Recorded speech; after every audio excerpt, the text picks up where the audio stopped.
3, 2, 1, action! Hi everyone, I'm gonna show you how to crop an image in Photoshop CS6. So go and grab the crop tool. Located their hotkey, just a letter C. And immediately, Photoshop drop an outline around whatever being cropped. Now, immediately notice, every corner you start to drag crop, Photoshop automatically centering the same portion of this image. Here in Photoshop, this is small upgrade, not really a huge change. The cool about this, once you grab your image underneath the crop, you really notice that I'm pushing and pulling my image around, so we can positioning the crop, whatever we like.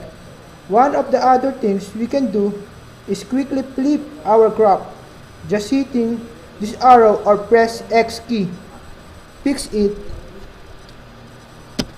and we're done. Now, one of the tools in the crop tool is the straighten tool.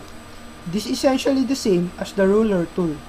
What you do in the ruler tool, when you grab it and draw a line like across your horizontal, and up to the tool option bar, there be a button, straighten.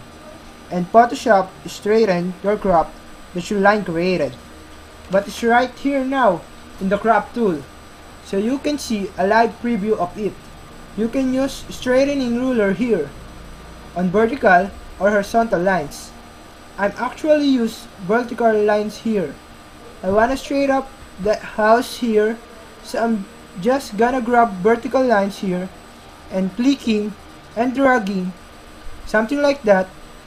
Photoshop's automatically adjusts it, and there we go. We're done. There are a bunch of cool things that we can do with the crop tool. Also, let's hop over to another image. Let's take a look at this picture. So remember before, I'll show you can scale down, drag your image around underneath the crop, and the super cool things about this is when you rotate your crop,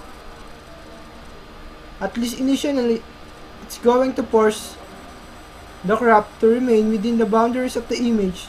It's not just a lot of rotate it. Out here, over here, down here. Let's go crop the image like that. And I'm going to make those changes. And boom! In crop tool, it has ability to choose the aspect ratio. Basically, do you want to constrain a crop to let your crop a certain size. When you want to crop it at 8 by 10, the ratio is 4 by 5. It's actually the same by 8 by 10. I can do that. It's going to automatically cut down and check out, and there we go. You have been just a printout. You can also manually your own ratio settings, something like 9 all over 9 by 16. The ratio is not standard. Fix it, and we're done. So outside the crop tool, a tool that responds of the crop tool is the perspective crop tool. So we select the area that we want to crop now. The difference between this one and the regular crop tool, if you select here, you can move according to its perspective. So if you wanted to crop this, we match the perspective both of the corner we have here.